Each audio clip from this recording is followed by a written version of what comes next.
después de unas semanas o días, ¿no?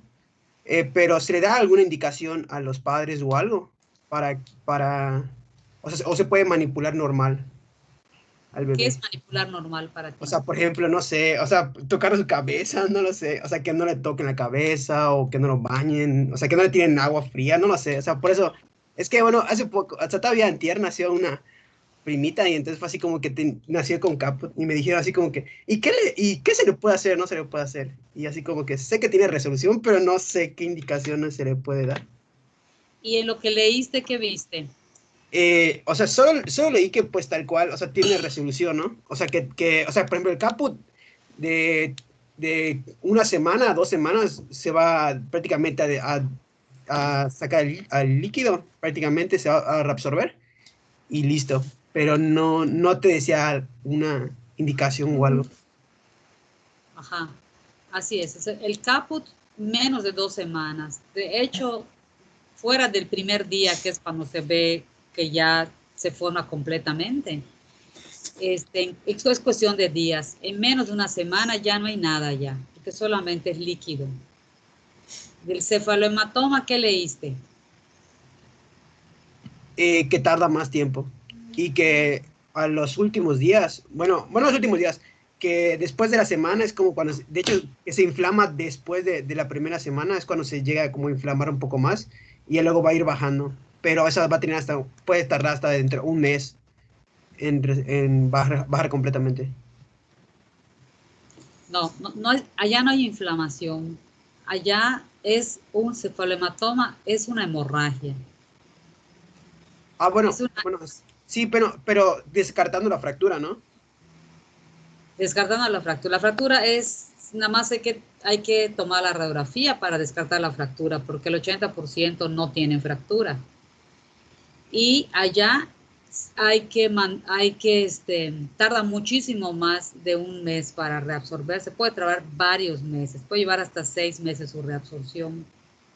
Lo que hay que hacerse es no desesperarse porque solito va a bajar, que no lo masajeen, que no lo piquen, que no lo soben, que no le hagan nada para que no incremente el sangrado. Solito se va a reabsorber, pero sí tarda varios meses en reabsorberse.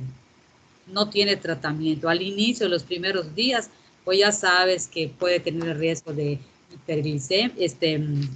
hiperbilirrubinemia, aumenta la ictericia si es muy grande, pero esos son los primeros días. Podría tener anemia por, por la hemorragia, pero ya una vez que sale del hospital, que ya se supone que todas las complicaciones tempranas ya pasaron, lo único que hay que hacer es no hacerle caso, no verlo, ni siquiera verlo, se le puede bañar normal, todo normal, como si no existiera, solito se va a reabsorber.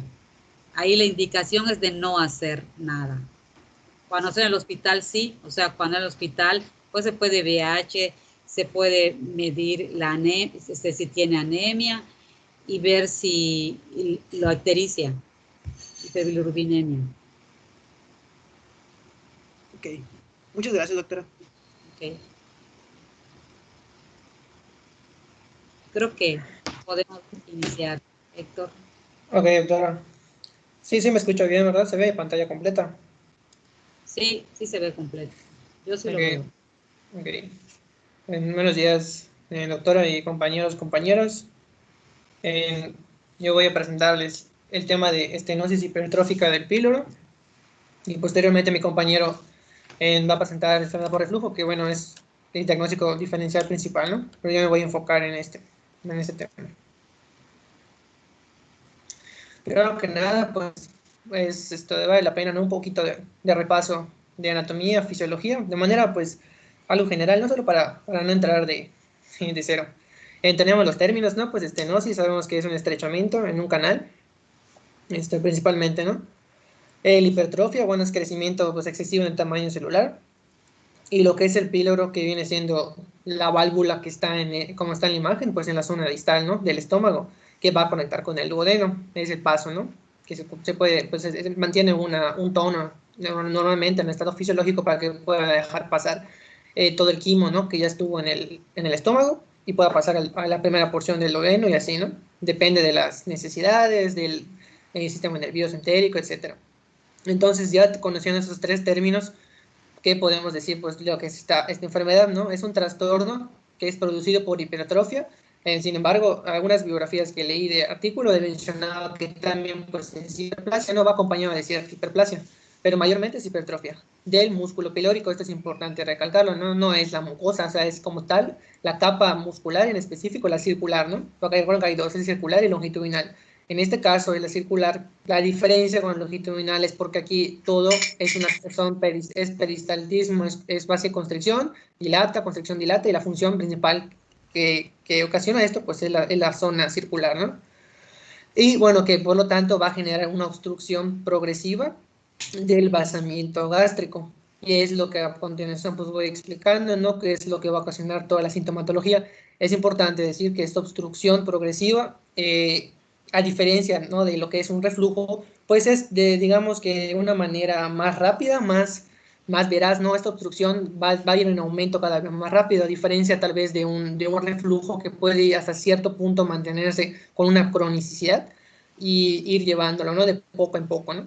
Entonces, ¿a qué nos va a llevar esto? Esto nos va a llevar a, pues, que una obstrucción, como ya mencioné, de manera rápida, una progresión rápida de lo que es el vaciamiento gástrico, porque entonces sabemos que si está obstruido el píloro, pues el problema va a estar en toda la retención de lo que caiga, del que venga del estómago, ¿no? Todo el quimo y toda la situación que está ahí.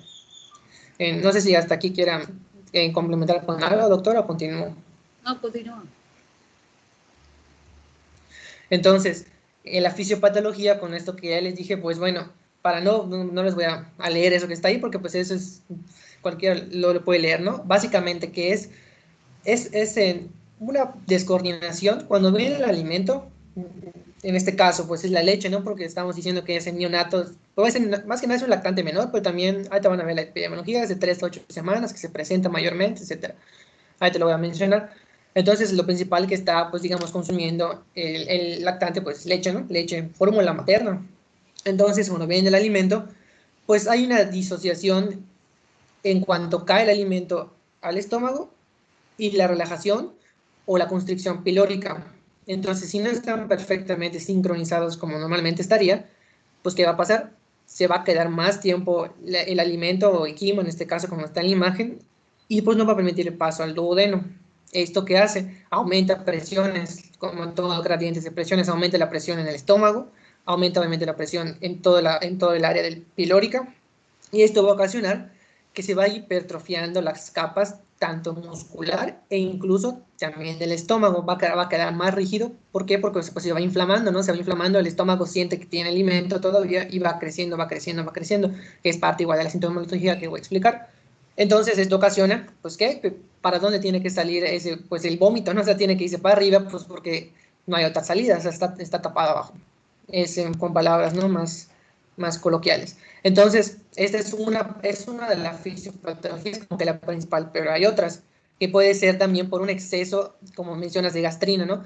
En cuanto a gastrina, mencionan, ¿no? Pues que aumenta el ácido clorhídrico y esto ocasiona pues más secreción, ¿no? Y entonces el estómago tiene la necesidad de seguir creciendo y seguir almacenando el alimento, pero como sabemos que está fallando el píloro, pues va a volver a pasar lo mismo, ¿no? Se va a obstruir y todo lo consiguiente.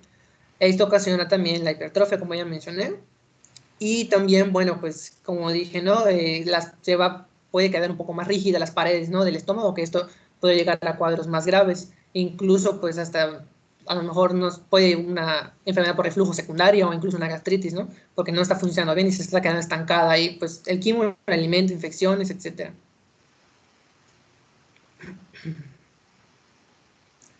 Entonces, aquí tenemos que en la etiología, epidemiología y factores de riesgo. En la etiología, aquí en lo que estuve leyendo, de hecho en la GPC y artículos, de hecho la GPC dice que estenosis hipertrófica congénita del píloro, pero luego más leyendo la GPC te menciona que la palabra congénita ya estaba hasta en duda porque pues no, a la vez es una etiología multifactorial, o a veces puede venir adquirida, ¿no? Entonces yo por eso igual no quité mejor el término congénito. No sé, doctora, si quiera como corroborar esto, pero es lo que yo entendí. De hecho, en la GPC sí lo mencionaba. Lo menciona como congénito. No, ajá, de hecho decía, al principio se creía que era congénito, pero luego ya quitamos ese término porque se ha visto que puede ser por factores adquiridos y que en general la etiología puede ser multifactorial, que si bien los factores de riesgo que te voy a decir, pues pueden claramente predisponer, ¿no? Así Sí mencionado. es, o sea, Yeah. no es congénito. Exacto, Existe una de píloro, pero no es hipertrofia de píloro. Hay estenosis de píloro congénita, pero esta es una enfermedad que se desarrolla durante las primeras semanas de vida. No nacen con eso. exacto, ok, sí, exacto, gracias. Sí, porque la estenosis pilórica desde el primer momento, Sí, al del momento. primer día de vida, el segundo día, ya se incluye con obstrucción, lo vamos a ver creo que malformaciones congénitas de tubo digestivo, pero esta es hipertrofia del Sí, píloro, se desarrolla, no es congénita. perfecto. En continuo. Entonces, te dicen, no, pues 95% de los casos se van a observar entre semanas 13 y 12 pues, de la vida exuterina. Mencionaba que los primeros 2 meses, a veces pues, puede alargarse hasta los 3 meses. ¿Por qué esto es importante? Y por qué igual le señalo el término prematuridad, igual lo tengo con un asterisco. Porque en los prematuros, pues claramente no va a ser la misma evolución en la enfermedad, el mismo tiempo, nada, porque pues sabemos que un prematuro no tiene todavía todo, pues ya es muy lábil, ¿no? O sea, todo su aparato digestivo no está bien desarrollado, entonces tal vez los síntomas puedan presentarse incluso después de un tercer mes, a diferencia pues una término, ¿no? Entonces, y mayor incidencia en la cuarta, quinta semana de vida. Por eso son, pues, más que nada, pues, los lactantes menores. Incluso por ahí puede haber un neonato tardío. Eso es muy extraño. 2 de cada 5 de cada 1.000 nacimientos.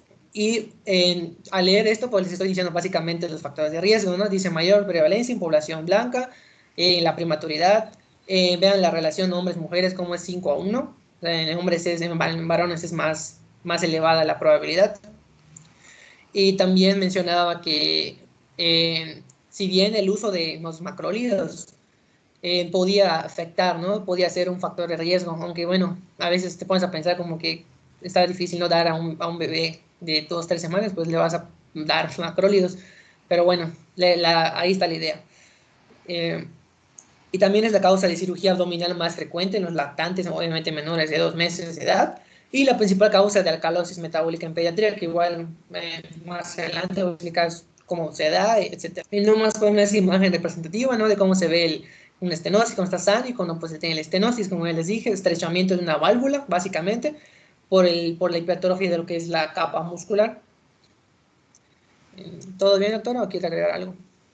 Sí, está bien, solo que los macrólidos es para la madre durante el embarazo. Ah, O sea, el sí, de factor de hecho, riesgo es que la madre durante el embarazo haya consumido macrólidos, no el bebé. bueno, es que sí, bueno, yo he leído que en las primeras semanas, de las primeras 3 semanas del bebé, pero ajá, igual no tiene mucho sentido, tiene más sentido que sea la madre. Sí, ok. Sí. Ahora yo les traigo pues aquí unos cuadros, ¿no? Y como que unos algoritmos para seguir, ¿no? Tenemos primero entonces que ya hicimos pues, una historia clínica y una buena exploración física debería ser hasta cierto punto suficiente para poder decir, ¿no? Pues para una alta sospecha de una hipertrofia, ¿no? Del píloro. Pero también hay estudios, obviamente, etcétera. Entonces tenemos primero que nada que el vómito pues es de contenido no biliar, o sea, es gasto alimentario, porque estamos hablando de que la obstrucción pues está en el píloro, o sea, no está más abajo, entonces todo lo que se obstruye pues es lo que está viniendo del estómago hasta ahí llega. Entonces, ¿qué tenemos de las características del vómito? Ciertamente, pues el color va a ser blanco, o incluso como que tirando amarillo, porque si estamos hablando que es leche, pues puede ser una leche que ya esté encojada, ya esté cortada, ¿no? Es la característica principal. Es postprandial, o sea, el niño pues claramente termina de consumir su alimento, lactante, y va a presentar entonces que el vómito postprandial, que mayormente va a ser en proyectil. Tal vez al inicio vomita de una manera común, pero después va aumentando y ya va a ser en forma de proyectil, ocasionando o pudiendo llegar a ocasionar pérdida de peso y la irritabilidad. ¿Por qué se da esta irritabilidad, esta pérdida de peso? Porque pues el neonato pues prácticamente está sacando, si no es que casi toda todo el alimento que estén consumiendo. Entonces el niño va a tener esas características, o la madre lo puede señalar como que el niño tiene hambre, el niño tiene avidez por el alimento, se está chupando los dedos, ¿no? Quiere comer, porque pues el pobre pues todo lo saca, ¿no? Esa es la característica, pues digamos, muy específica. Entonces, a diferencia, como ya mencioné, tal vez del reflujo que va a explicar mi compañero después, bueno, este es rápido, una rápida progresión, cada vez va aumentando los vómitos en intensidad, en volumen, en frecuencia. Eso nos puede hacer sospechar de que este niño puede tener una probable hipertrofia del píloro, porque todo va aumento, en aumento y en aumento. Entonces, al hacer una historia clínica con exploración física, pues es importante los antecedentes, que prácticamente son los factores de riesgo que podemos haber preguntado, que pues ya los mencioné anteriormente, ¿no? Si es prematuro o incluso la madre vino con una ruptura prematura de membranas, alguna infección, factores, ¿no? Si es varón, si es primogénito, el estar primogénito es un factor de riesgo, esto de la raza, todo lo que ya mencioné. Entonces, después de aquí, pues ya podemos pasar a la exploración física, observar cómo está, preguntar a la mamá, ¿no? Pues, cuál es la característica tal vez del vómito. A veces te pueden decir, no, pues ese está el color, a lo mejor es lo único que te pueden decir, pero entonces tienes que seguir averiguando, no como la irritabilidad o que tiene mucha hambre, como ya dije, ¿no? No se sacia. Obviamente el niño, pues, puede estar o no llorando, mayormente va a estar en llanto, ¿no? Porque pues tiene hambre, se siente irritado. Vamos a tener la distensión gástrica claramente porque pues está ahí el contenido, está el quimo, ¿no? Entonces el estómago al sentir eso pues va, estos que voy a explicar pues tiene un porqué, ¿no? Y hay que decir el porqué, no solo decir, tiene distensión y ya, no tiene presión y ya, no. Entonces la distensión es porque obviamente el estómago va a aumentar el volumen, ¿no? Él siente la presión del quimo y con el aire que tiene pues sigue distendiéndose, distensión más grande hasta que llega un punto que lo saca todo por arriba. Por eso es una distensión. Aparte de que las paredes se van engrosando, por lo que ya mencioné anteriormente en la fisiopatología. El peristaltismo gástrico, ¿por qué se da?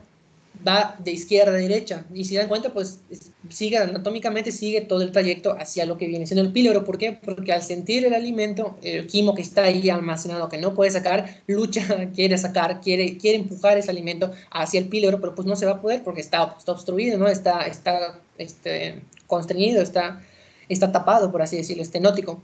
Entonces, pues, no pasa y sigue peristaltismo, no quiere seguir empujando el alimento y no va a poder. Puede haber signos de letargia o somnolencia, ¿no? Ni está cansado, si ya lloró mucho, no ha tomado leche, no está con el alimento, solamente te sientes así, ¿no? Pues digamos, con una actividad, un estado mental disminuido, tal vez. La oliva pilórica, este es otro importante, que aunque si bien es el signo pactognomónico de la enfermedad, decía que pues no es tan fácil o no lo vas a encontrar así de cada sí tiene la oliva y lo vas a ver. ¿Qué es la oliva? La oliva es una masa, tengo una imagen, se lo voy a mostrar. Es una masa que, ¿qué quiere decir? De 1 a 2 centímetros que vas a encontrar cerca del epigastrio, que es básicamente el engrosamiento que ya tiene la capa muscular del píloro, pues resalta, ¿no? Y se forma esa aquí la tengo, ahí está también en la imagen de la derecha, esa pequeña circunferencia, ¿no? Que se puede palpar, pero decía que no siempre va a estar presente, y no es muy, digamos, común que la tenga presente, porque lo estoy diciendo, ¿no? Si es algo que tiene que ser la estructura muscular, pues tendría que haber pasado bastante tiempo para alcanzar un tamaño así, aunque sea de rápida progresión, no esperaríamos encontrarlo, no es esperar mucho tiempo, no deberíamos esperar, porque puse que el valor predictivo positivo es de un 99%, eso lo hace su pacto pagnómico. ¿Por qué? Porque quiere decir que si la encuentras, básicamente sí tiene el niño esta enfermedad. Eso quiere decir ese valor predictivo positivo. Puede o no tener datos de deshidratación, los universales, ¿no? Abombamiento hundimiento de ojos, no sé, resequedad, tiene más sed, las lágrimas pues ya están disminuidas, todos esos signos universales, ¿no? Eso depende de cuánta cantidad pues ya estuvo perdiendo en vómitos, y etcétera, ¿no? Principalmente es en eso. Por eso tiene más, menos, ¿no? Menos puede estar o no puede estar, depende. Igual los datos de desnutrición, que pueden hablar de que la pérdida fue una rápida progresión, ¿no? O sea, fue demasiado rápido los vómitos y pues ya estuvo perdiendo demasiado peso. Recuerden que un neonato tardío, un lactante, pues es más lábil en ese aspecto. Otra cosa importante de la exploración física es, pues, no palpar el estómago, pues de una manera profunda, porque se imaginan que le apretemos duro, si ya está distendido, vamos a ocasionar, puede pasar dos cosas, o hacemos que vomite todo, o podemos incluso llegar a obtener una ruptura del estómago, porque pues el niño, repito, es muy lábil. Y bueno, lo de la avidez del alimento, pues ya lo mencioné.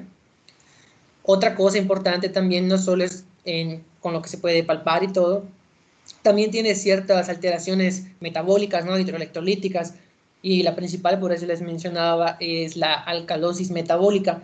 El niño pues para presentar claramente una alcalosis metabólica hipoclorémica y de paso hipocalemia, no hipocalémica, ¿no? Pero ¿por qué sucede esto? Claramente al estar vomitando, pues estás perdiendo todo, estás vomitando, estás sacando hidrogeniones, estás vomitando y más vómito, sacas el hidrogenio con el ácido clorhídrico, pues ahí está. Y de paso, al ser un catión, pues tienes que jalar un anión, o sea, ¿cuál es el primero que vomitas? Pues el cloro, ¿no? Y te lo llevas a la par con eso. Entonces, esto puede ocasionar claramente la deshidratación.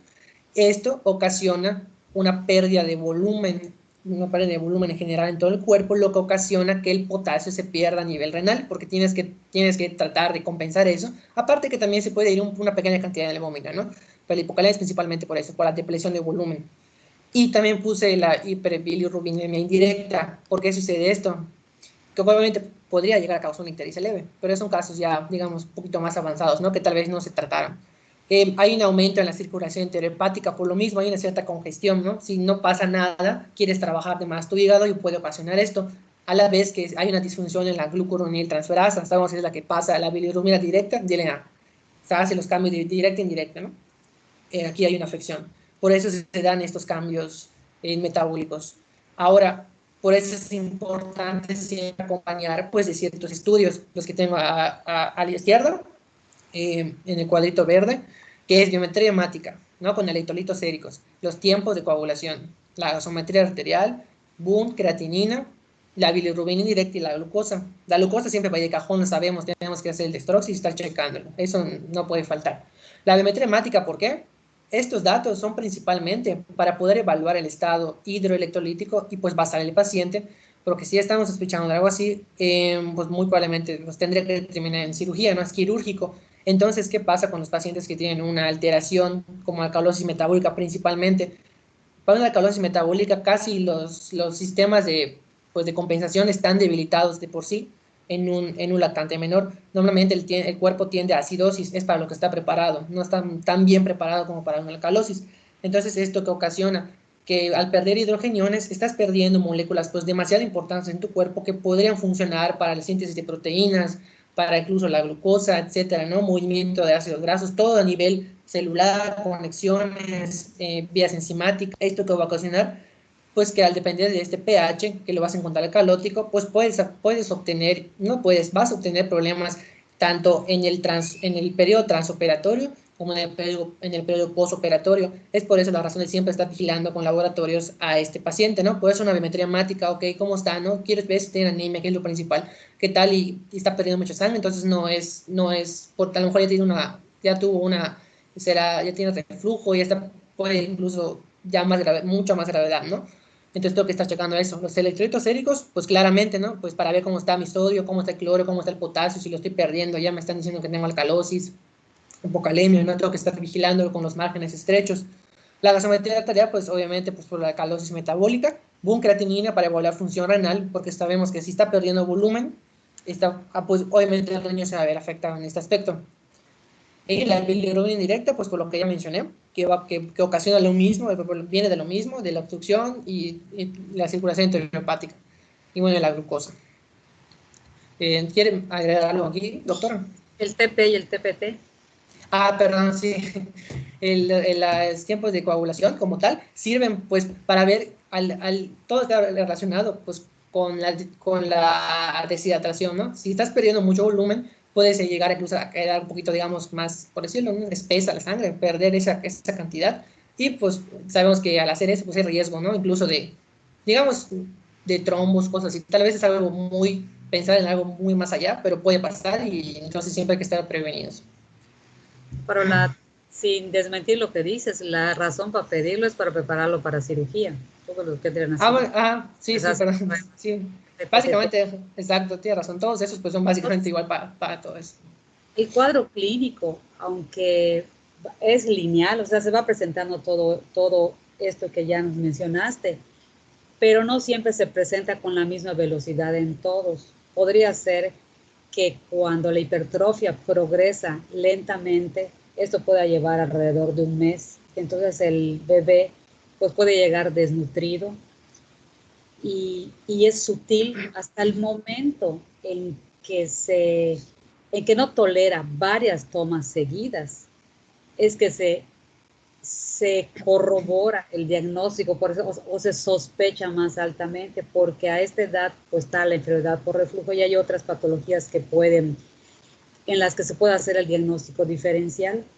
La principal es con la enfermedad de reflujo, alguna malformación menos grave, pero esto cuando el píloro progresa muy rápidamente, es cuestión de días nada más. La oliva pilórica no siempre se ve porque a veces se sospecha con anticipación, entonces no se logra palpar. La foto que pusiste, puedes Sí, reponerla. Esa claro. no es oliva pilórica, lo que nos muestras, es lo que quiero. O sea, esta está demasiado grande, ¿no? Puede ser una peristalsis, o sea, el abdomen, la parte inferior del abdomen está deprimida y solamente la parte de arriba es que se ve aumentada y eso corresponde al llenado gástrico que no puede bajar. La oliva pilórica es como un poquito más grande que el diámetro del ombligo, si ven del bebé, por eso se llama oliva. Es como una aceituna cuando se logra papar. Es como unas aceitunas, del tamaño de una aceituna, y se vería un poquito más abajo de esta bola que estamos viendo, no es tan grande. Y cuando se instala esto lentamente, o como les digo, si tarda varias semanas, digamos 3 semanas en instalarse, pues ya ha habido un deterioro de peso importante y es más fácil poder palparlo. Cuando progresa muy rápido, es difícil porque todavía no ha habido todavía hay suficiente grasa y es más difícil poder palparlo, pero pues siempre está allá, nada más que no hay facilidad de poder palparlo. ¿Qué más? Pues creo que podemos seguir. Entonces ya quedamos que esa bola es una contracción peristáltica de estómago o es aumento de volumen del estómago. Ok. Bueno, y la imagen representativa que ya les expliqué, ahí estaba toda la característica de por qué se da la sintomatología, ¿no?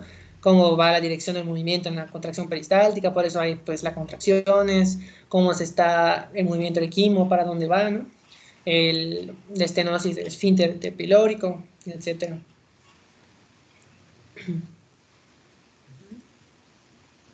Entonces, pues a este paciente, ya digamos que ya recabamos todo, ya tenemos esa sospecha alta, ¿no? De esta enfermedad, pues hay que hospitalizar al paciente.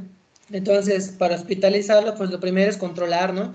Pues todos los datos, ¿no? Si está deshidratado, o sea, toda la hidratación, el manejo metabólico, los parámetros metabólicos, con soluciones, ¿no? Hidroelectrolíticas, o sea, mantenerlo estable lo más que se pueda, si es que pues llegar a estar ya, ¿no? Descompensado.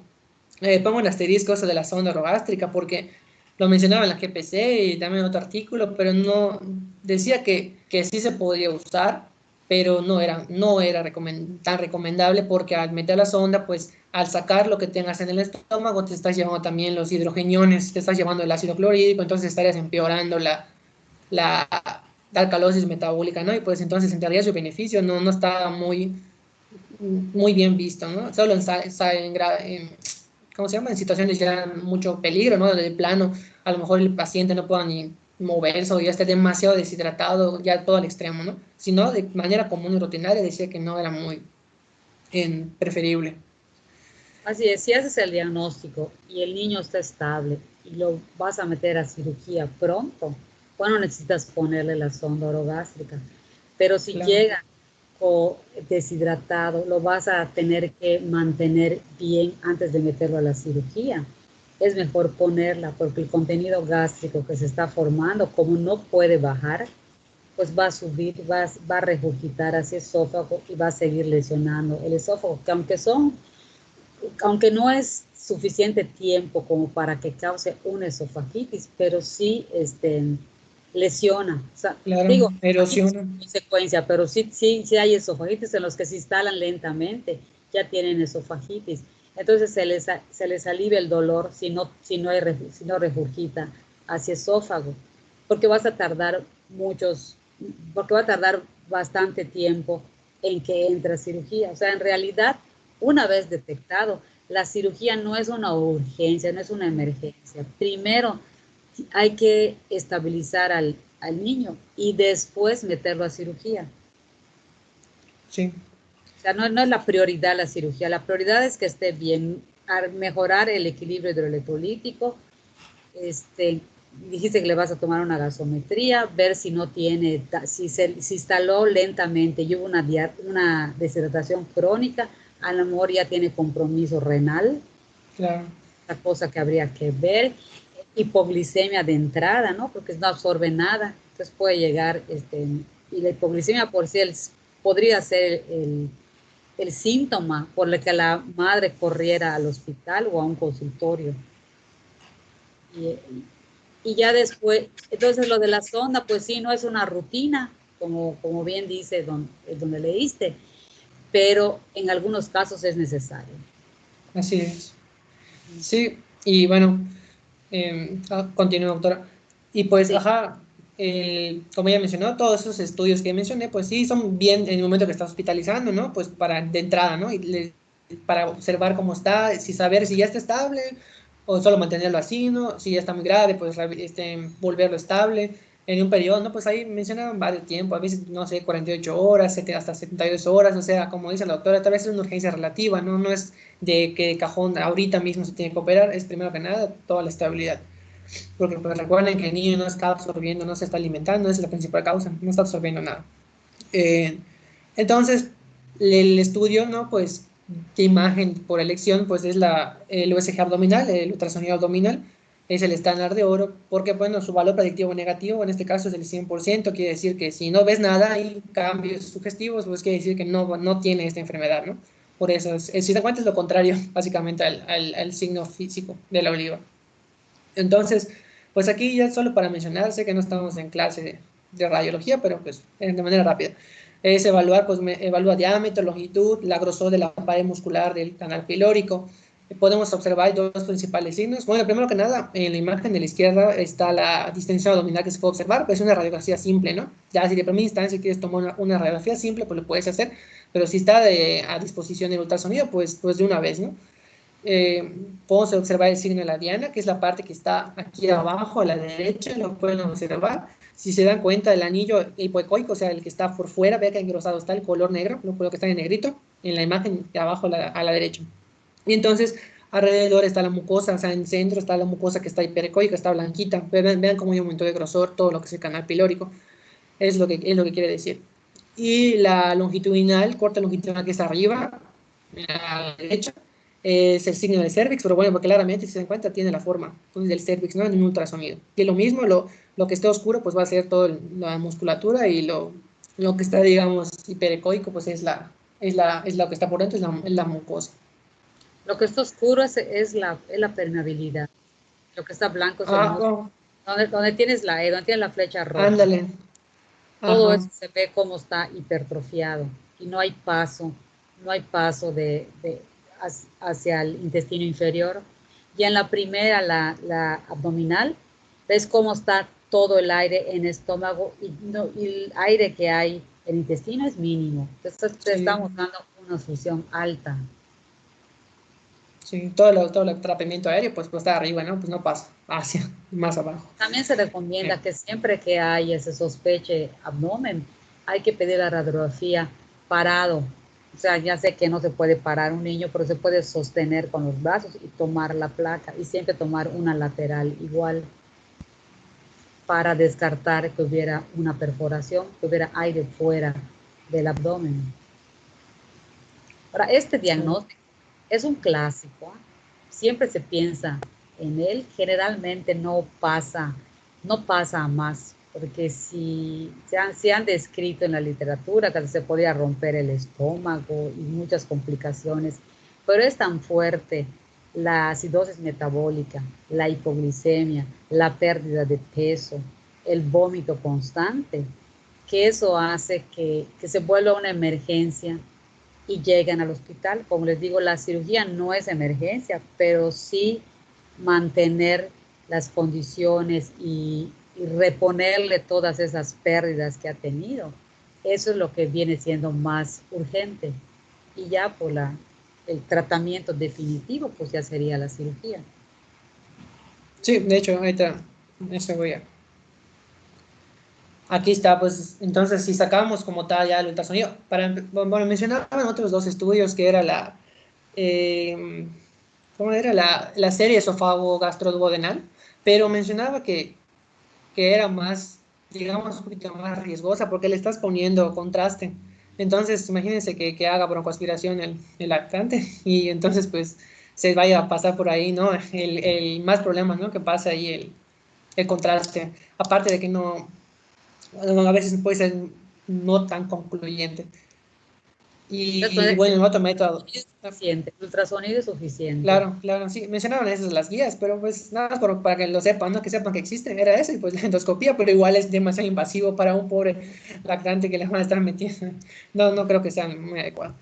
Eh, y bueno, si es concluyente como el ultrasonido, que pues con lo que acaba de aportar la doctora, que dijo que básicamente es pivote todo, es una enfermedad muy clásica, o sea, muy directa, que la puedes sospechar en primera instancia, pues básicamente casi siempre va a ser concluyente, ¿no? Ya con los datos que nos arroje el radiólogo, ¿no? De que el engrosamiento, que si la longitud del canal con tales medidas, que tan estrechado está, ¿no?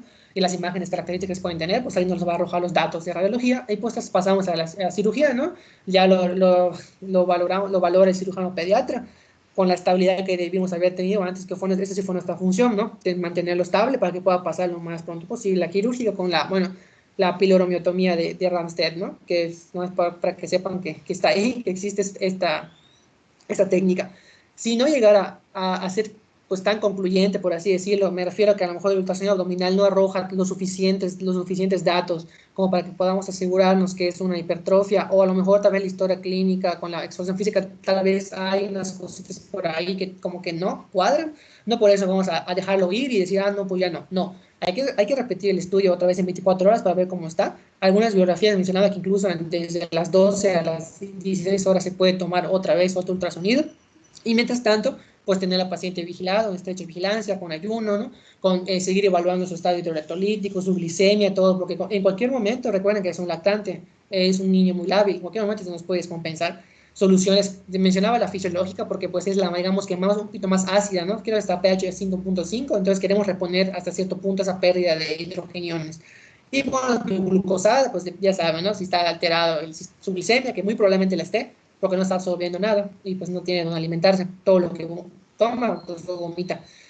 Y el estadio hidroelectrolítico, pues bueno, pues la alcalosis metabólica, esto de los problemas del potasio, ¿no? Y la pérdida de presiones de volumen. Y, y bueno, aquí más para terminar, pues era como un pequeño, ya mucho más sintetizado de todo. La clínica, como es el vómito no biliar, sin proyectil, ya vimos 2 a 8 semanas de vida, principalmente puede ser la tercera, quinta semana, la alcalosis metabólica hipoclorémica, ya dijimos por qué, lo de la oliva pilórica, ahí te ponen el dibujito de cómo más o menos es, del tamaño, la hipertrofia, que es la hipertrofia muscular, con otros factores que igual ya mencionamos de la fisiopatología, los factores de riesgo están ahí. Acabo de mencionar a la doctora que bueno, el uso de eritromicina, acitro, ¿no? Durante el embarazo o las primeras 2 semanas de vida. Eh, el diagnóstico que es pues clínico ya confirmado se puede hacer mediante la ultrasonografía abdominal.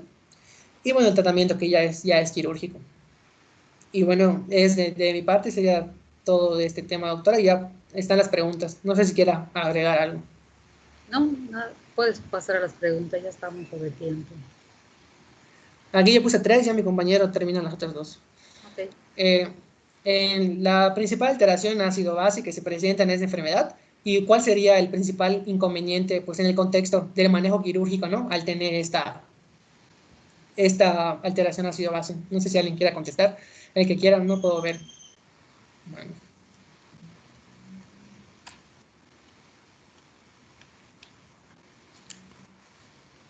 Es una alcalosis metabólica. Em, Muy bien. ¿Y por qué Ale, sería? Sí, ¿y qué inconveniente nos podría traer eso en el manejo de cirugía? Pues obviamente menor capacidad del cuerpo a recuperarse, tal vez. O sea, una disfunción obviamente en el pH y por lo tanto no vas a poder, o sea, afecta a todo, tanto a EMAT, o sea, al tiempo de coagulación, a los electrolitos, a las células, pues porque Claro. el ambiente celular no puede sobrevivir en alcalosis.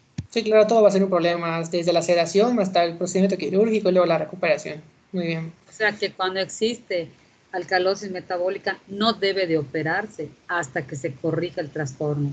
exacto. Sí. Bueno, entonces esta pregunta, pues ya con todo lo explicado, ¿los antieméticos entonces serían de utilidad? Sí, ¿no? ¿Y por qué? ¿Por qué sí o por qué no?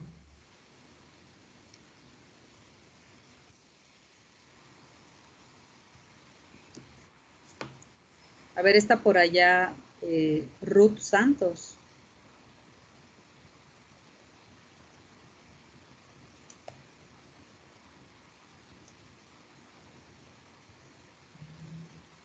Doctora, ¿puedo contestar? Sí, claro. Bueno, yo supondría que, bueno, por lo que dice, yo entendí que no, porque no es tanto de motilidad, sino que es que la comida cuando la leche se va acumulando y vamos a decir que hay un rebose. Entonces yo supongo que no serían de utilidad. Claro, o sea, el antimético sirve más para, como bien dices, pues más para con niveles, cosas a nivel central, ¿no? O sea, Claro, es una como tú mencionas, oclusión ¿no? De mecánica. rebosamiento, oclusión, todo Mecánico, no mecánica, pues no te puede, va, medicamento no, puede quitarlo. claro, no tiene caso. Muy bien, gracias. Eh, y bueno, esto está muy fácil. ¿Cuál es el estudio de imagen considerado pues el gold estándar, ¿no? Para estenosis? Hipertrofia piliar. El Exactamente. ultrasonido Es- abdominal. sí, muy bien. Y ya sería todo. Ahorita mi compañero doctor ya va a poner su presentación. Ujú. Bien, gracias, Isael. No, de nada, doctor.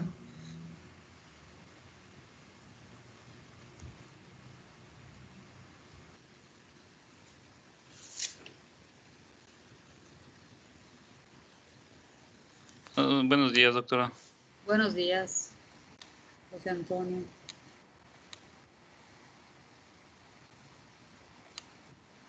Bueno, voy a continuar con el tema. Bueno, con los temas va a ser enfermedad por reflujo gastroesofágico o ERGE. Y pues primero hay que hacer la distinción de qué es reflujo gastroesofágico y ERGE. El reflujo gastroesofágico básicamente es algo fisiológico, algo normal. Nos habla de un movimiento retrógrado del contenido gástrico del esófago a través del esfínter esofágico inferior. Esto es fisiológico en lactantes, niños y hasta en adultos. Se dan vómitos, o se dice que se dan vómitos atónicos o regurgitaciones excesivas en lactantes que se resuelven de los 2 a 24 meses, pero que también pueden durar un poquito más tiempo, hasta 3 años, 4 años. Aunque ya en estos extremos, pues ya no tiende a ser tan normal. El retraso del vaciamiento gástrico es una de las razones. No existe, esto es importante porque te dicen que una cosa para distinguir la enfermedad de lo normal es que no existe retraso del crecimiento o peso, porque de haberlo, pues ya estaríamos ante un ERGE. Y pues hay 2 o más regurgitaciones al día, suele haber 2 o más, no te da una cantidad exacta de cuánto es el límite, pero pues mientras no pase lo que ahorita les voy a comentar, pues está normal. ¿Y qué es el ERGE? Pues es un reflujo patológico en lactantes o niños que manifiestan síntomas molestos debido a la frecuencia del reflujo gastroesofágico. ¿Cuáles son estos síntomas? Se los voy a explicar más adelante, pero principalmente tenemos la esofagitis que nos va a dar dolor, nos va a dar, va a querer comer. Vamos a tener síntomas que se llaman extraesofágicos o atípicos como respiratorios, que también se los voy a explicar. Y como les comentaba, vamos a tener efectos sobre la nutrición, efectos como el crecimiento o el peso. Y vamos a tener una Y es la alteración esofágica más frecuente. Esto que más frecuente se encuentra en lactantes y niños. Ahora, ¿cuál es la fisiopatología? Vamos a tener primero los factores que determinan manifestaciones esofágicas. Primero, la duración de la exposición esofágica, es decir, cuántas veces en todo el tiempo que tienes reflujo está expuesto tu esófago al ácido estomacal. Eso nos va a dar una. La causticidad del producto refluido, es decir, qué tan ácido está el reflujo. Y, claro, la susceptibilidad del esófago a la lesión.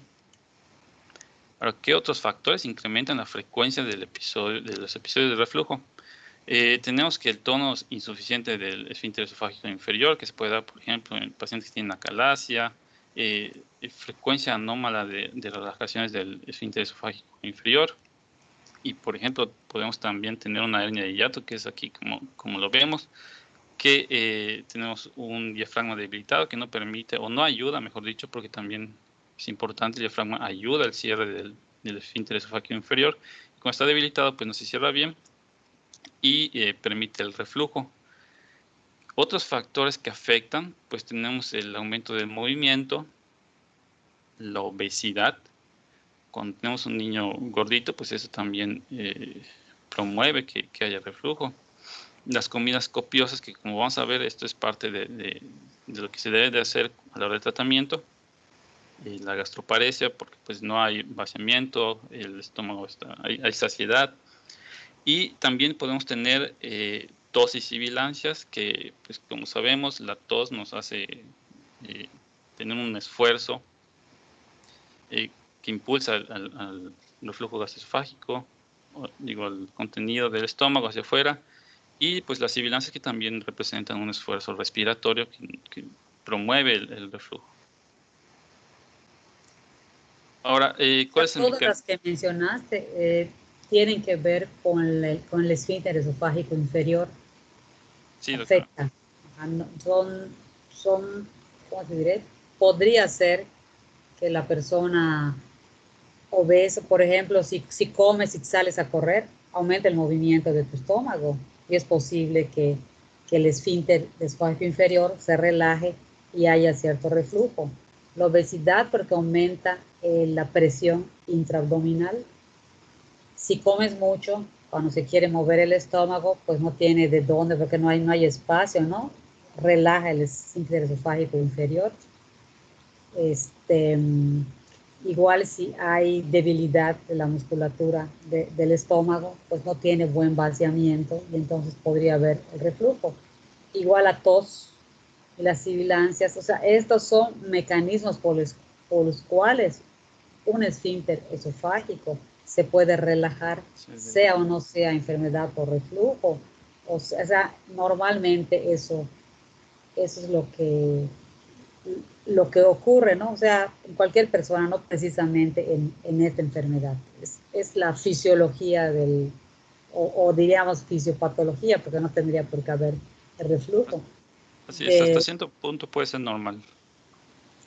Exactamente, pero las que están aquí, la que tienes aquí arriba, el tono insuficiente del esfínter esofágico inferior, eso ya es patología. O sea, este es un factor de riesgo que sí va para enfermedad por reflujo. Igual la frecuencia anómala de relajaciones del esfínter esofágico inferior. Cuando se habla de reflujo gastroesofágico fisiológico, ¿no? Tiene un momento en que se relaja ese esfínter. Y cuando es patológico es que se relaja mucho más de lo que debería estar. Y la hernia del hiato, que definitivamente pues es una patología. Entonces quiero hacer esa decisión, que los tres que tienes arriba, sí aumenta los episodios, o sea, va para lo que estamos viendo ahorita. Y lo que está abajo son factores en los que el esfínter esofágico se puede relajar, pero que no son necesariamente patológicos. O sea, el esfínter está bien, que también es un esfínter fisiológico. Está bien, solamente que en estos otros factores también podría relajar anormalmente o no anormalmente, es la fisiología. No sé si me explico. Sí, doctora, estos, Claro.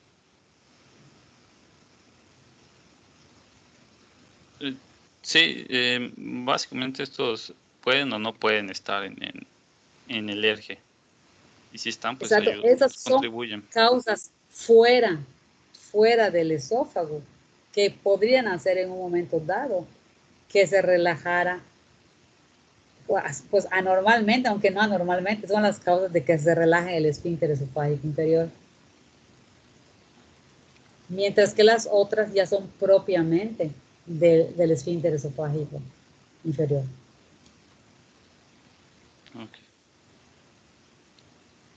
Ok, bueno, continuando. ¿Cuál es el mecanismo principal? Como mencionaba la doctora, relajación transitoria del esfínter esofágico inferior. ¿Qué pasa? Pues es una relajación simultánea del esfínter esofágico inferior y pilares contiguos que están en el diafragma, que sostienen también el diafragma. Esto produce una reducción de la presión del EEI a 0,2 milímetros de mercurio por encima del estómago. Es decir, lo debilitan mucho. Tiene una duración aproximadamente de 10 a 60 segundos y el principal estímulo es la distensión abdominal. Como comentaba la doctora, esto puede ser hasta normal. Digo, en Nelson te mencionaban que no se sabe si esto es realmente parte de alergia, esto provoca alergia o el alergia provoca esto. Así que dicen, esto no debe ser tomado como algo necesariamente patológico. Ahora, ¿cuáles son las manifestaciones clínicas? Pues en los lactantes, en el reflujo del lactante, tenemos la regurgitación especialmente postprandial. La esofagitis, ¿cómo se va a manifestar? Pues con una irritación, hay náuseas, hay asfixia y aversión a las tomas. Esto de aversión a las tomas es importante porque pues, nos puede hacer una distinción igual con la estenosis del píloro que nos comentaba mi compañero, porque pues, el niño no quiere comer, en cambio en la otra sí quiere comer. En el reflujo el niño pues, no tiene hambre porque le duele tragar. Esto también hay una apnea obstructiva, puede haber una apnea obstructiva, que estos ya son síntomas un poquito más atípicos. Y hay estridor. En niños mayores tenemos dolor abdominal y torácico. También el síndrome de Sandifer, que es un arqueamiento y giro de la cabeza, que es como lo que podemos ver en la foto, que el niño lo hace pues para protegerse de cierta manera, proteger el cuello. El dolor igual lo provoca. Y pues también entre los síntomas atípicos podemos encontrar asma, sinusitis y laringitis, que esto más adelante se los voy a comentar.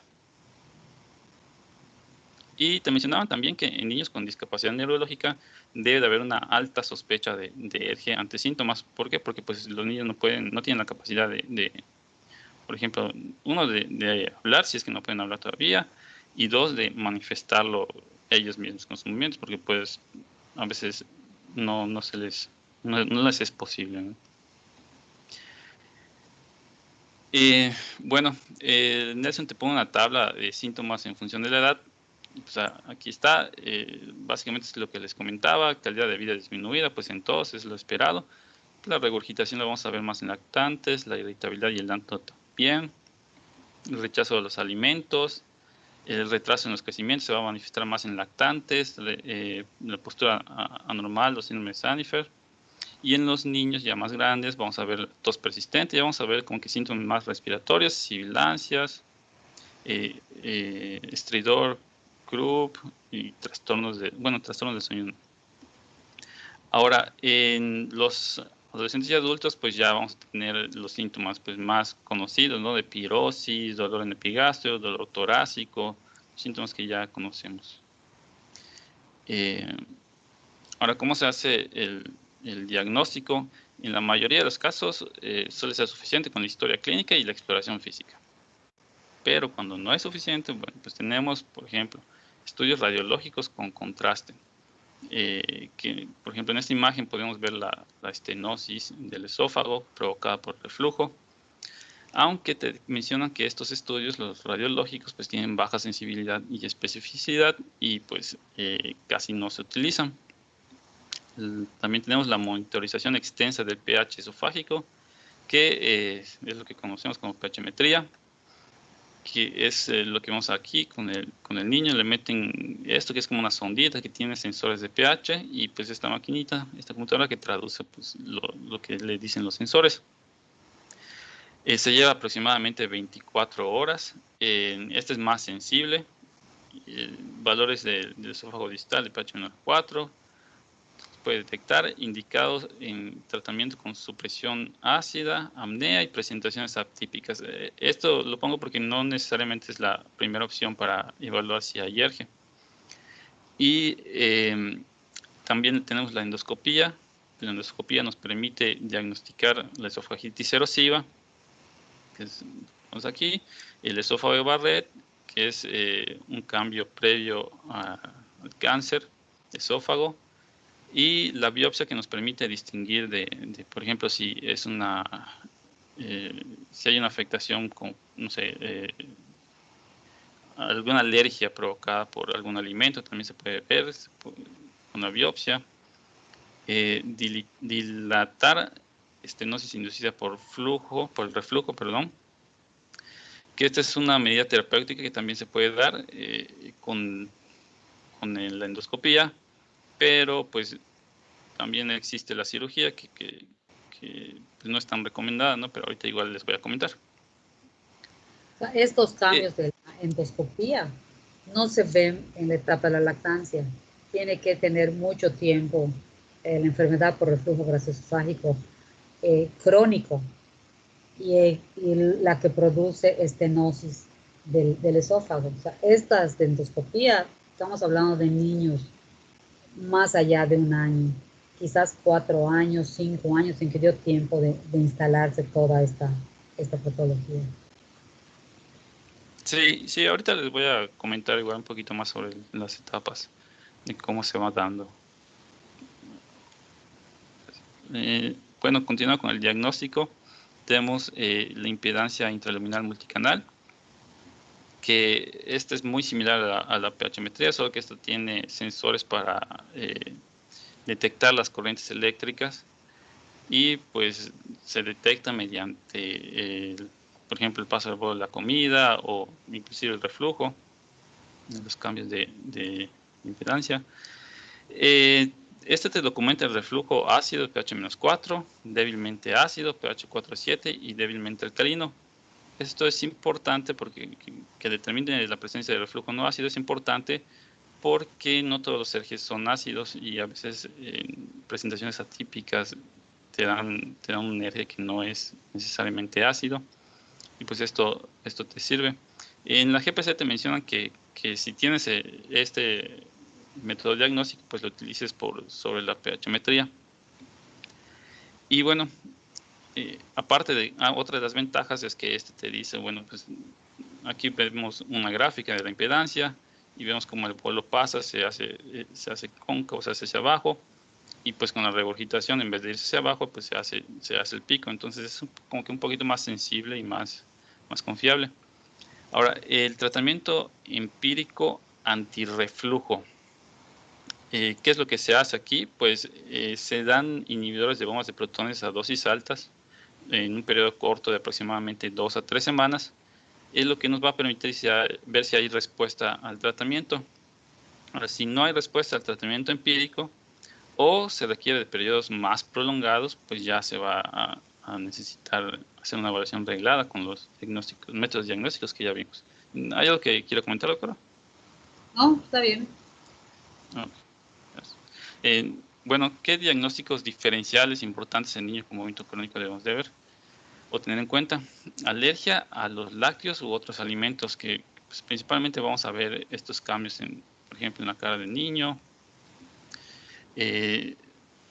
Esofagitis eosinofílica, que es una de las cosas que se pueden detectar con la endoscopía, la biopsia. Estenosis pilórica, que es lo que comentaba mi compañero. Ahorita les voy a mostrar un diagrama más o menos de cómo se debe de diferenciar. La obstrucción intestinal, la hipertensión intracranial, que estos tres, por ejemplo, pues son graves, ¿no? Y se van a dar síntomas de gravedad, cosa que es rara ver en el ERG.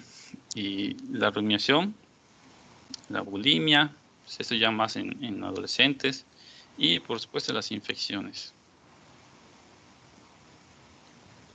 Ahora ya vamos a pasar con el tratamiento. El tratamiento principalmente de inicio son medidas de cambio de hábitos de los papás, cambios de hábitos igual que ponen al niño.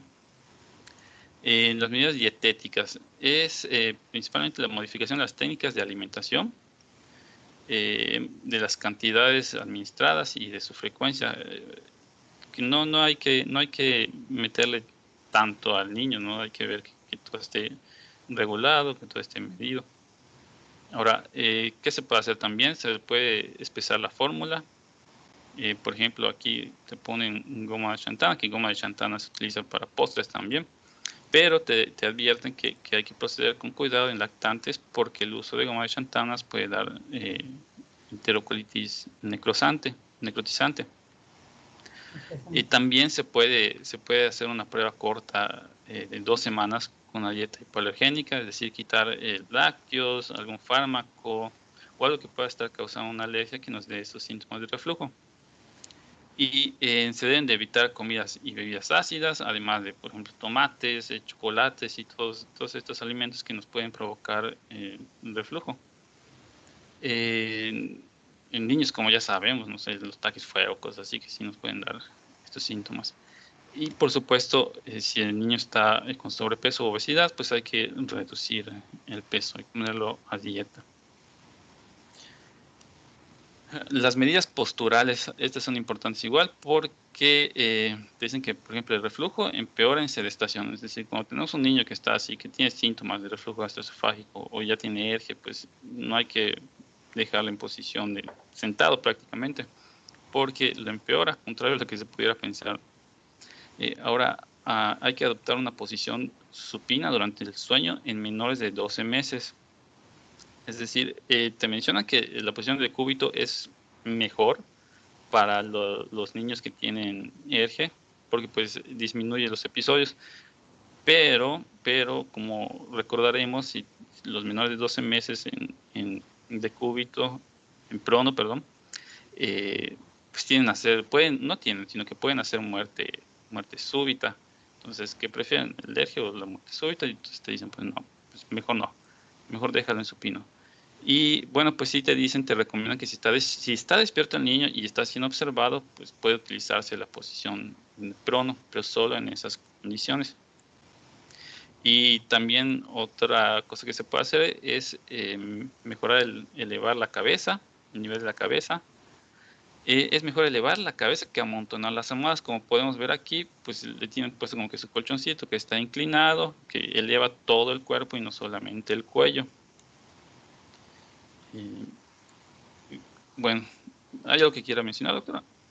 Sí, pero antes de todo esto, ¿qué es lo primero que se debe hacer en un lactante? Por ejemplo, ese bebé que tienes allá. Ese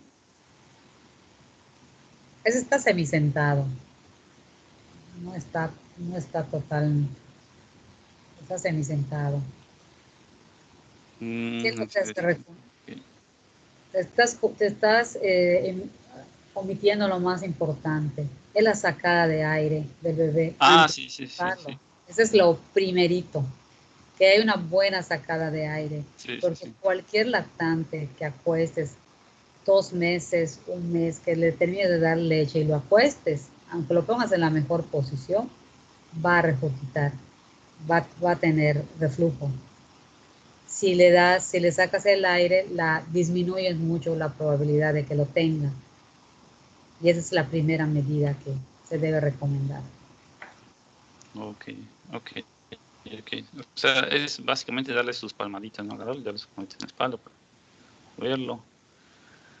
Ok. Bueno. La palmadita tiene su técnica. Tienes que poner la mano. Voy a tener mi cámara, mostrarles la mano como... A lo mejor los que tienen manitos no lo sabe. No sé si ve mi mano. Se pone así, como si fuera una concha. ¿Ven? Hay aire aquí dentro. No tengo la mano así lisa. Si doy una palmada con mi mano así lisa, golpeo y lastimo al bebé. Tengo que poner mi mano como si fuera una conchita. ¿Se alcanza a ver? Así. Y aquí adentro está hueco. pues, teniendo la mano así, se procede a golpear enérgicamente. Se cuenta que esta es la pared y suena, pero no le duele ni se lastima porque el aire que está aquí adentro amortigua y se da en toda la espalda, de abajo para arriba, para que vaya subiendo. O sea, aunque lo oigan fuerte, no se lastima, al contrario, le gusta así. Y va, y sale el aire. Nunca recomiendo dar así con palma, porque eso puede traumatizar al bebé. Si son sensibles, se le pueden causar moretón. Ok. Ok, gracias. Bueno, continuando con la farmacoterapia, tenemos varios tipos y empezando con los antiácidos, que estos nos dan un alivio transitorio, pero tienen efectos secundarios como la diarrea. Está el hidróxido de magnesio, el hidróxido de aluminio, que pues por lo que comentaba no se utilizan tanto. Y tenemos a los antagonistas de los El receptores de lactante histamina. no se utiliza. Los antiácidos en los lactantes no se recomiendan. Para en adultos. Ok.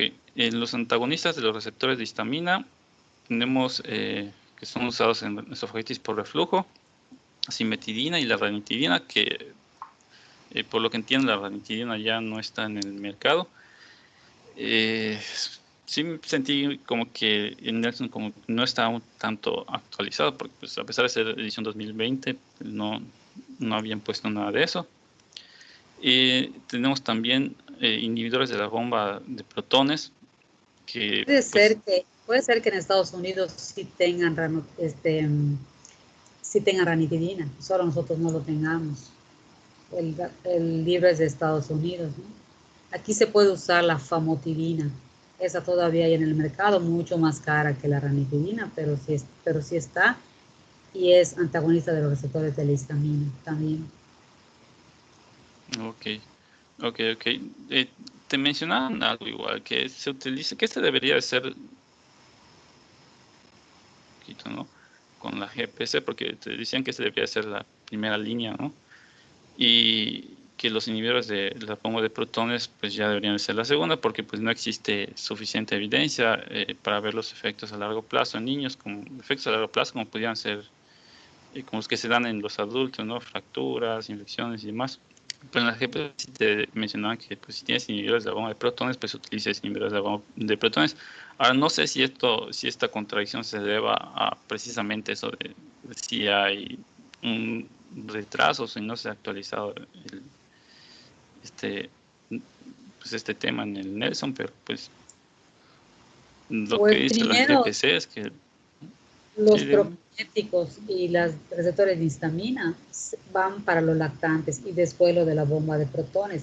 Estamos hablando de enfermedad por reflujo gastroesofágico, no estamos hablando de reflujo gastroesofágico. Eso quiero que quede bien claro, porque el reflujo gastroesofágico fisiológico no requiere ningún tratamiento, su nombre lo dice. El único trabajo que tendríamos que hacer es distinguir ante qué estamos cuando tengamos un paciente. ¿Cuál de las dos es? Sí. Ahora, hay un diagrama igual de la GPC que te menciona lo que acaba usted de decir, que básicamente en reflujo esofágico, pues solo se toman las medidas como que las que le mencioné, posturales y prokinéticos. Estos aumentan la presión del esfínter esofágico inferior. Tenemos a la metroclopramida, el betanecol, eritromicina y el Pero la baclofeno que eritromicina es un antibiótico. ¿Por qué lo tienes como sí, prokinético? sí, yo igual tuve esa duda, pero pues sí lo leí y lo volví a leer y sí decía Está en el eritromicina. Nelson eso. Está en el eso, sí.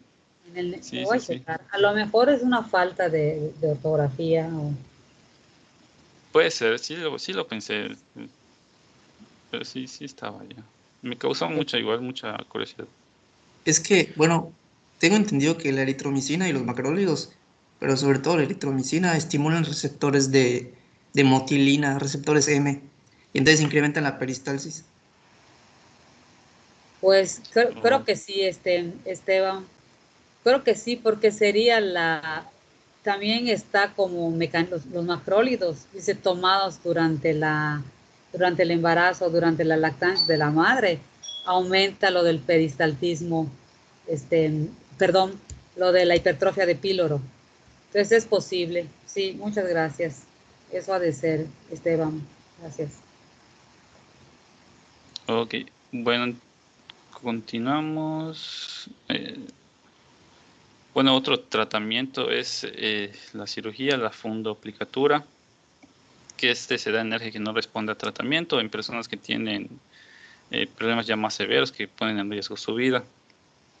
Y básicamente fundos le dan la vuelta, le hacen como una corbatita y engrapan alrededor de la entrada del esófago para poder darle más sostén y evitar que salga el reflujo. Pero pues esto tiene más comorbilidades y lleva a otro tipo de problemas y se prefiere no hacerlo, a menos que sea muy, muy necesario.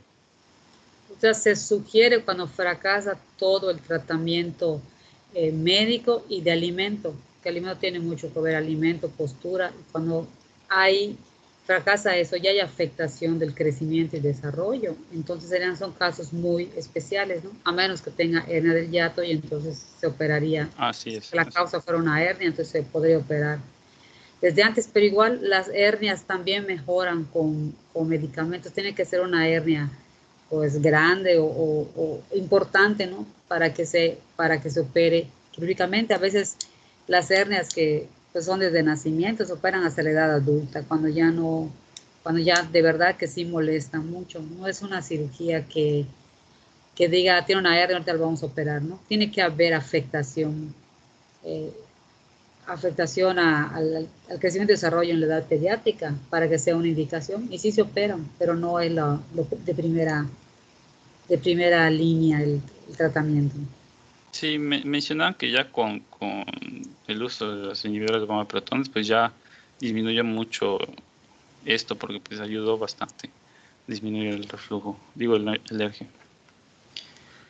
Lo que pasa es que los inhibidores de bomba de protones, al disminuir el pH, como que rompen un círculo vicioso para proteger el esófago del reflujo, ¿no? O sea, estar el estómago constantemente con el pH del estómago va lesionando, hace una esofagitis, hace la cicatrización y hace la estenosis de la misma. Entonces las bombas de protones ayudan mucho a romper todo este círculo vicioso. Okay. Bueno, vamos a continuar con las complicaciones esofágicas, que es un poco lo que justo acaba de decir la doctora. ¿Qué es lo primero que vamos a tener? Pues esofagitis, que como ya vimos da irritabilidad, náuseas y rechazo de toma de lactantes, hay dolor en epigastrio. Luego, o sea, la esofagitis puede evolucionar a estenosis. ¿Qué nos va a dar la estenosis? Nos va a producir disfagia y esta precisa dilatación esofágica, o como ya vimos, la fundoplicatura. Ahora, de la esofagitis también podemos pasar al esófago de Barrett, que es una metaplasia del epitelio escamoso esofágico normal, acilíndrico intestinal. Y pues esta es una lesión precancerosa, que también dicen, bueno, esto en los niños y en los lactantes pues es muy raro que pase, pero si pasa, pues ya pasamos a lo siguiente, podríamos pasar a lo siguiente, que es un adenocarcinoma, que es muy infrecuente en la infancia, si no me equivoco, aproximadamente 1%, menos del 1% de los problemas, digo, de los pacientes con ERGE, evolucionaban a eso. Y pues estas son, por ejemplo, dos indicaciones para el esófago de Barrett, pues es una indicación para empezar a hacer la fundoplicatura. Y en la imagen, pues es una imagen de endoscopio, un esófago normal, que mostraron en el Nelson, y pues ya un esófago con ya afectaciones erosivas, que sí vemos el cambio bastante claro.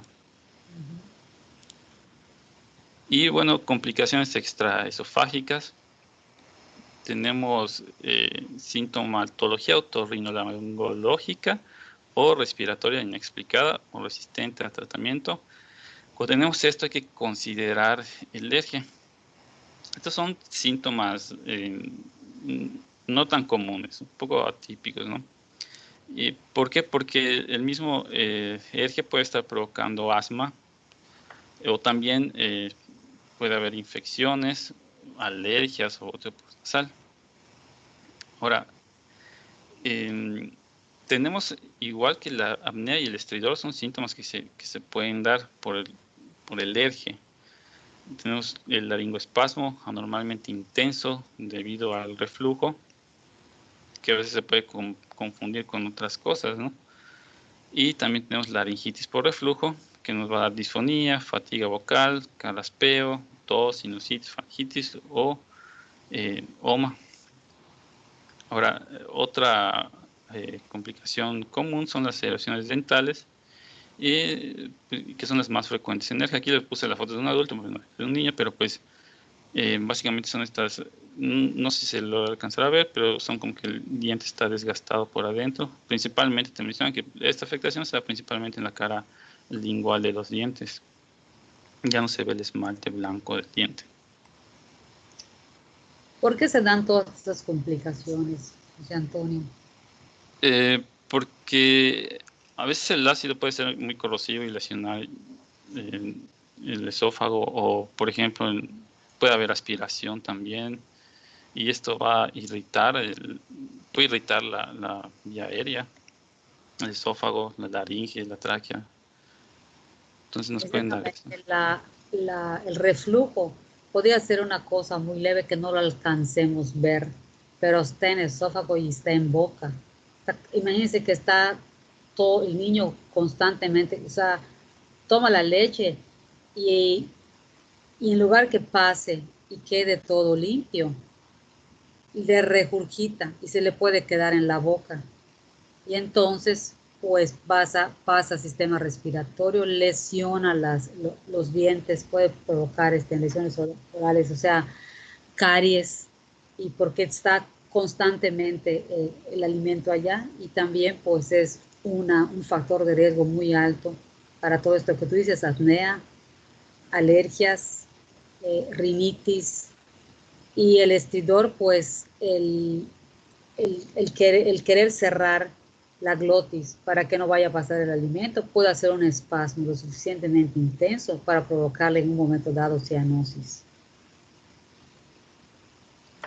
Okay. Todo es por la presencia de alimento donde no debería estar.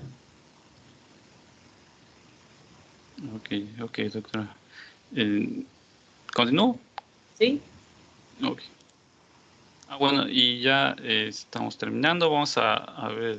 Este es el diagrama de flujo de la GPC. Cuando te llega un niño con vómito recurrente o regurgitación, pues lo básico, ¿no? Hay que hacer la historia clínica y examen físico.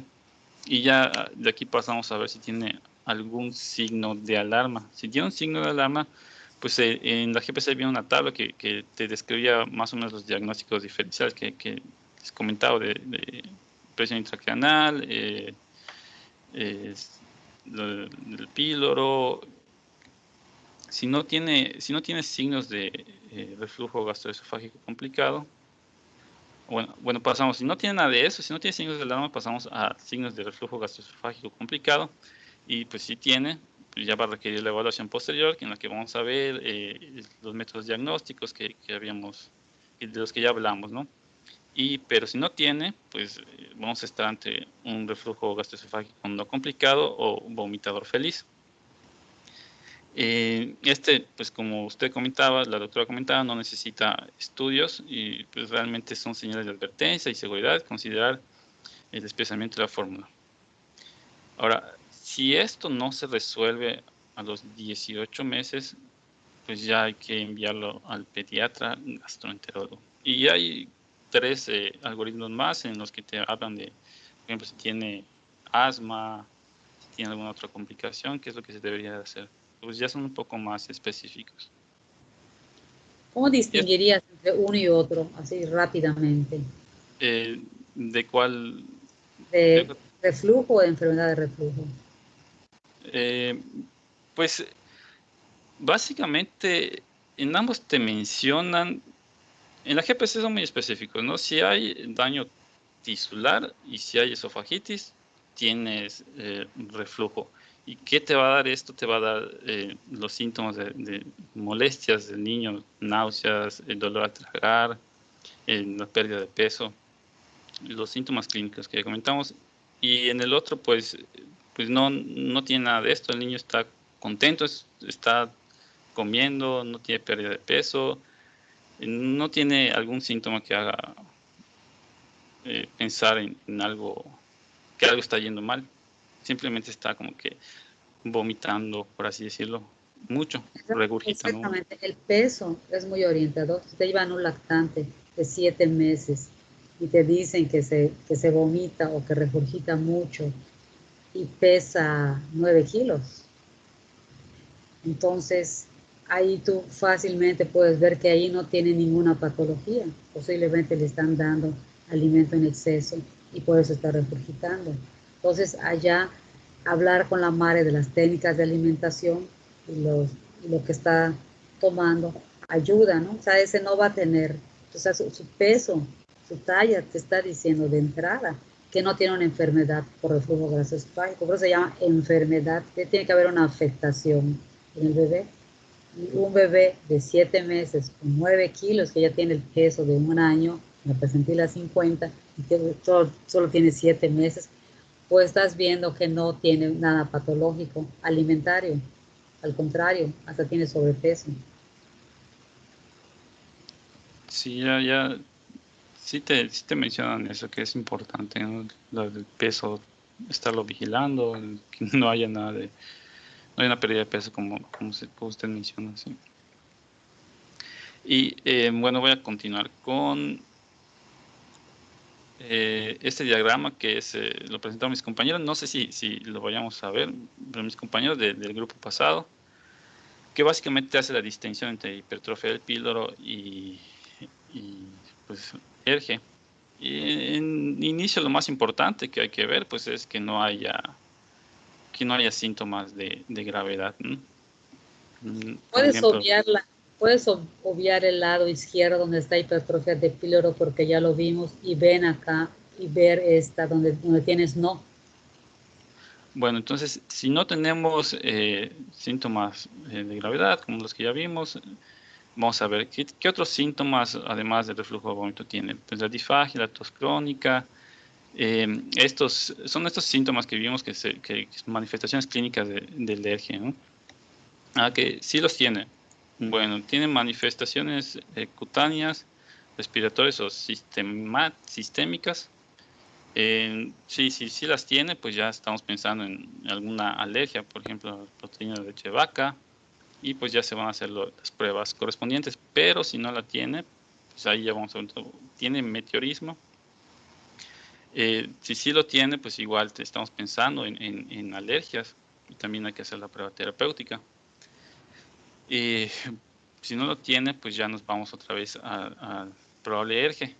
Bueno, y regresando, que otros síntomas, además del reflujo vómito, si no los tiene, pues le da de comer de más, lo que usted comentaba, si le da de comer de más, tiene alguna mal técnica alimentaria, la posición, que si la tiene, bueno, pues hay que corregirlo y ver qué es lo que sucede. Y si no, pues simplemente es un eje fisiológico, porque pues aquí no tenemos ninguna otra afectación más, que era lo que estábamos comentando. Claro, O sea, te ponen aquí. el bebé, aunque tenga una buena técnica y aunque se le saque su aire y aunque se le acueste bien, fisiológicamente es un tiempo de nuestro desarrollo en que va a tener en un momento dado un reflujo. Ahí dices del primero al cuarto mes cuando es más intenso. Después del cuarto mes empieza a disminuir y ya prácticamente un bebé de 9 meses, 10 meses ya no necesita que le estén sacando su aire, ya puede manejarlo solo. Sí, y sobre todo, como usted menciona, en el primer o cuarto mes, que es cuando se está dando más y pues hay mayor preocupación. Ahora, si tenemos probable ERGE, pues aquí te dicen, en caso de duda se puede realizar una pHmetría. Bueno, si se tiene la impedancia, pues también se podría realizar. Se puede hacer una prueba terapéutica o el SGD, no me acuerdo cuál era seriada. Es serie gastroduodenal. Serie gastroduodenal, así es. ¿Hay alguna anormalidad anatómica? Sí hay, pues es la cirugía. Y si no, pues endoscopía con manometría, anatomía funcional, sí, no, eso ya es como que va más para otro lado, ¿no? O el que te dice, bueno, pues depende son casos raros, ¿no? Pero sí se da. Ahora, si no se hace esto, pues se puede hacer lo que le comentamos, la prueba terapéutica, para ver si hay algún mejoramiento en el tratamiento de los síntomas, y pues si hay, pues ya sabemos que sí tiene afectación, ¿no? Cuando piden la serie esofagástroduodenal, a veces los niños que tienen trastornos de la deglución también tienen dificultad para tragar, y a veces hay dudas si está regurgitando o es el alimento que no puede tragar. Entonces estas series son dinámicas, o sea, se le da el bario y se ve desde el momento cómo lo traga, si regurgita hacia tráquea, hacia la glotis, y cómo va bajando. O dice anomalía funcional, es decir, ve la función, no solamente que toma varias placas, sino que atrás está el radiólogo y va viendo cómo ese bario va bajando. Y eso distingue si es un trastorno de la deglución o es un ERGE. Lo que comentaban, que dan papilla varitada, ¿no? Para ver cuál es para que la pueda tragar, sí. Ok. Y bueno, están las preguntas. No sé si alguien quiera responder. La primera, la posición en decúbito supino para menores de 12 meses es la más adecuada, ¿verdadero o falso? Verdadero. Es verdadero. Ay, ¿Quién lo dijo?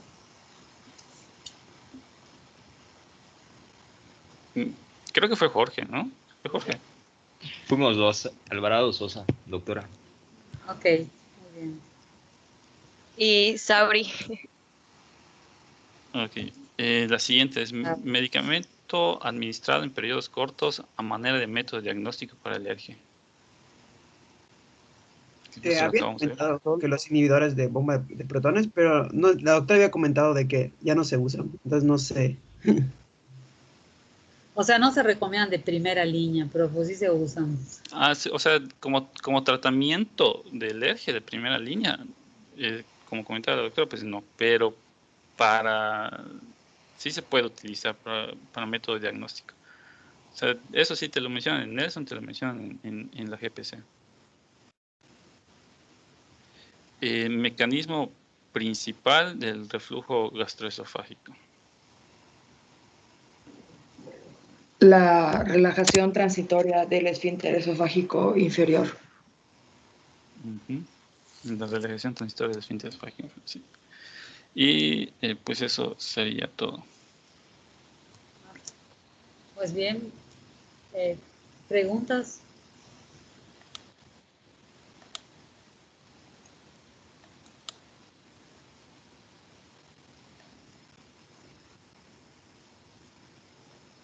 Nada. Bueno, pues nos vemos mañana en malformaciones de tubo digestivo. Doctora, Mañana, una pregunta. ¿Sí? ¿Mañana a qué hora sería la clase? ¿A las 9? Ok, muy bien. Solo era para confirmar. Gracias. Está bueno. Hasta mañana. Hasta luego, doctora, gracias. Hasta mañana, doctora.